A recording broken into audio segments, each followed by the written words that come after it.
Hello, this is Akash Duffy. This is my lab final assignment project.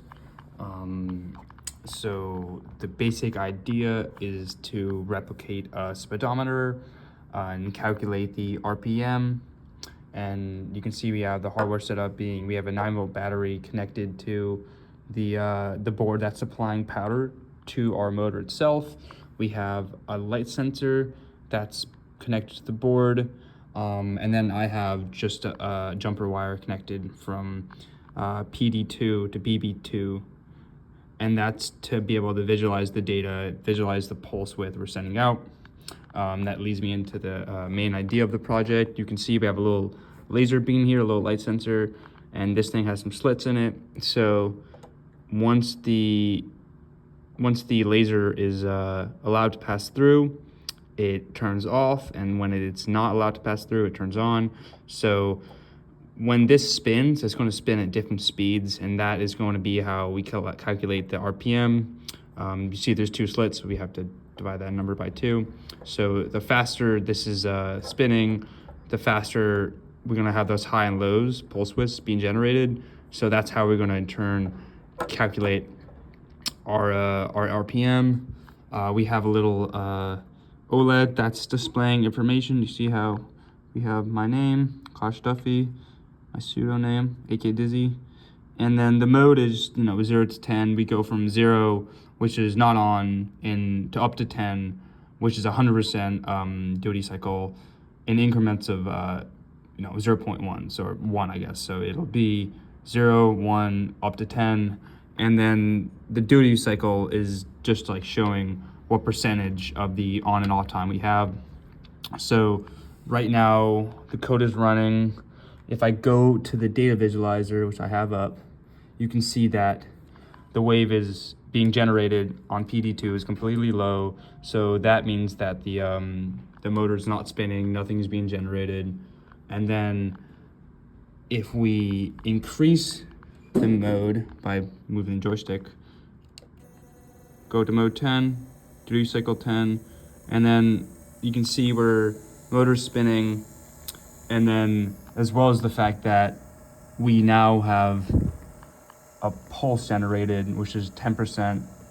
So this is like the lowest, the slowest speed on the low setting, and from here we are calculating our RPM, and then which is like right now it's about 87, and as I increase this, let's get it to 2, the RPM will start to increase. See, it's increasing now, and the motor is spinning faster. You can hear it, as well as we have a higher pulse width being sent out.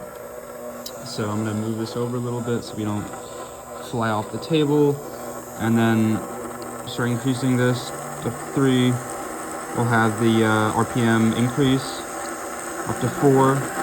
RPM will really start to increase, and this thing is really moving. So we have a higher duty cycle, and if I increase it up to 6, this thing is flying now, and we have a higher duty cycle. You can see as I move this, we're getting a higher and higher duty cycle. We're at 8 right now, so here we're at 9, and then here we're at 10. So if I zoom out a little bit, you can see that this is pretty much like this is a very, very high on and off time. So let me turn this off. And of course, their RPM will increase as we increment it. 48, 550, and then of course as we decrease this by touching the joystick, it'll go back down to 0. So you can see the way you have this is flatline, so now we're getting nothing. That makes sense because the motor's not spinning, there's no voltage being outputted, so the pulse width is just 0. And the way that it works is different pulse lengths change the speed of the motor. That's why as we increase the duty cycle, the wave increases, and thus the speed of the motor increase.